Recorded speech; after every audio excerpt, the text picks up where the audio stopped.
Il est le fils de l'un des plus puissants trafiquants de drogue de tous les temps, Pablo Escobar. Après la mort de son père en 1993, Juan Pablo Escobar a dû changer d'identité et fuir la Colombie.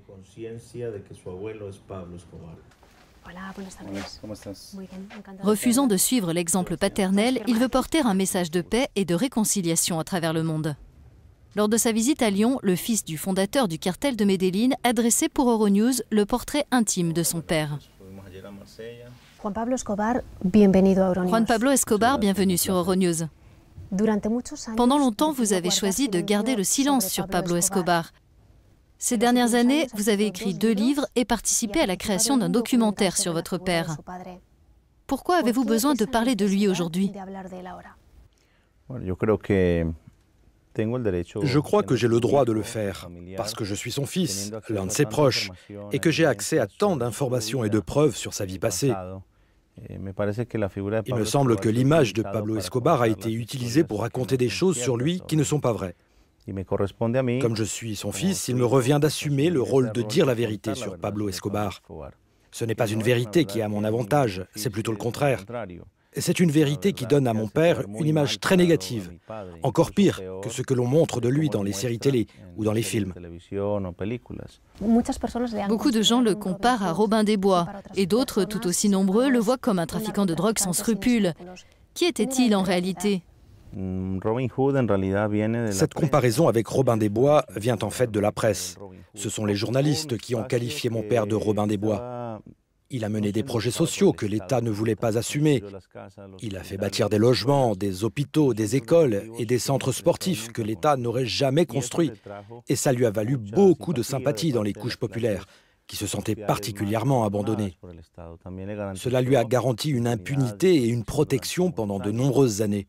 La vie de mon père est pleine de contrastes, de paradoxes, de contradictions. Il a financé des terrains de sport pour que les jeunes ne plongent pas dans la drogue. Mais son argent venait du trafic de drogue. Vous avez dédicacé votre premier livre à votre père qui vous a montré quel chemin ne pas emprunter. Quels souvenirs vous font penser cela? J'ai été confronté à la pire des violences qu'on puisse imaginer. Même Quentin Tarantino ne pourrait pas imaginer l'extrême violence au sein de notre famille et dans ce pays qui a souffert à cause de lui. Et vous, en étant son fils? En tant que fils, j'ai les meilleurs souvenirs de lui dans son rôle de père et les pires souvenirs en raison de sa violence. La seule chose sur laquelle je suis d'accord avec ceux qui ont écrit sur Pablo Escobar, c'est qu'il éprouvait un amour inconditionnel pour sa famille. Et que lui reprochez-vous?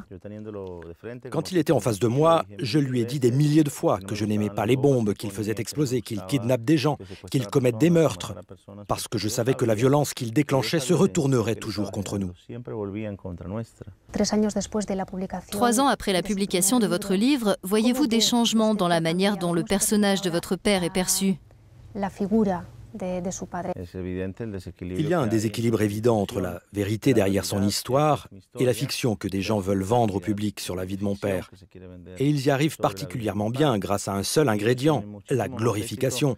Je sais que je pourrais écouler des milliers, voire des millions de livres si je faisais l'apologie de mon père.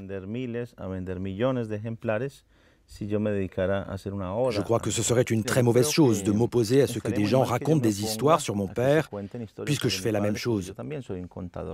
Mais pour moi, la différence dans la manière dont je la raconte et dont eux la racontent est résumée dans une lettre que j'ai reçue récemment quand je présentais mon 2e livre en Argentine. Un garçon de 13 ans m'a donné une lettre qu'il m'avait écrite et dedans il disait « Je sais qui est ton père depuis que j'ai 8 ans. Ma grand-mère m'a parlé de lui. J'ai vu les films, j'ai vu les séries et je voulais être Pablo Escobar. Jusqu'à ce que je lise ton livre et maintenant je veux être journaliste. » Que voudriez-vous dire justement à ces jeunes qui idolâtrent le personnage de votre père et veulent être lui? Eh bien, je les inviterai à prendre connaissance de la véritable histoire de Pablo Escobar. Ce n'est pas la version glorifiée, glamour que l'on peut voir dans les séries télé. Je me pose une question. Quel est l'intérêt de posséder un manoir si vous n'avez personne qui vous attend le soir à la maison? Je vivais caché avec mon père. On était entouré de millions de dollars et on était affamés. L'argent est censé vous protéger de la faim. Mais dans notre cas, l'argent nous apportait la faim, la mort, la violence et la perte de nos proches. beaucoup de violence qui ne s'arrêtait jamais. Je ne recommanderais à personne d'entrer dans ce monde parce que personnellement, je ne connais pas de trafiquants de drogue à la retraite.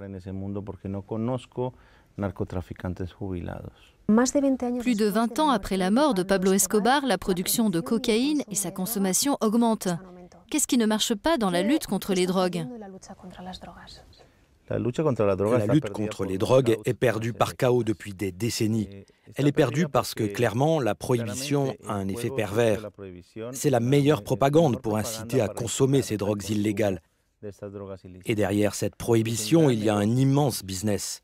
Les plus puissants tirent profit de cette prohibition, et ce sont les Américains. Pourquoi nous distraient-ils avec de petits scandales à travers le monde et en Amérique latine? Et ne nous parlent-ils pas de ce que je révèle dans mon nouveau livre, à savoir les liens entre mon père et la CIA et l'agence antidrogue américaine qu'il a utilisée pour son trafic? Selon vous, le trafic de drogue et la culture de la coca menacent-ils le processus de paix en Colombie? Tant qu'il y aura cette prohibition dans mon pays, il y aura la guerre. Et c'est le cas partout ailleurs. C'est la cause principale de la violence.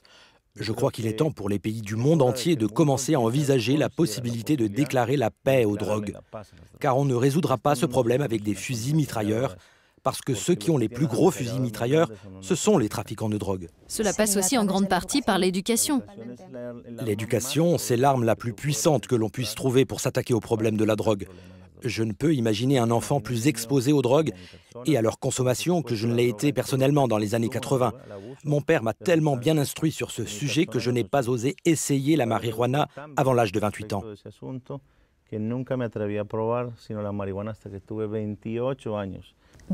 Pendant des années, vous ne vouliez pas devenir père parce que vous trouviez cela égoïste. Que dites-vous à votre fils aujourd'hui sur son grand-père ou que lui cachez-vous ? Quand il a eu 2 ans, j'ai commencé à lui dire qui était Pablo Escobar. Évidemment, je ne vais pas tout de suite lui parler de ce qu'est la prohibition ou le trafic de drogue. Il sait déjà que son grand-père était Pablo Escobar. Ma responsabilité envers lui, c'est de l'élever dans le respect et l'amour, parce que je sais que c'est exclusivement ce qu'aurait fait mon père s'il était encore en vie. Et bien sûr, mon fils sera au courant de 100% des crimes que son grand-père a commis. Parce que le jour où il aura l'opportunité de devenir le prochain Pablo Escobar, il faudra qu'il ait assez d'éléments en tête pour choisir une autre voie. Merci beaucoup pour cette interview. Al contrario, gracias a ti.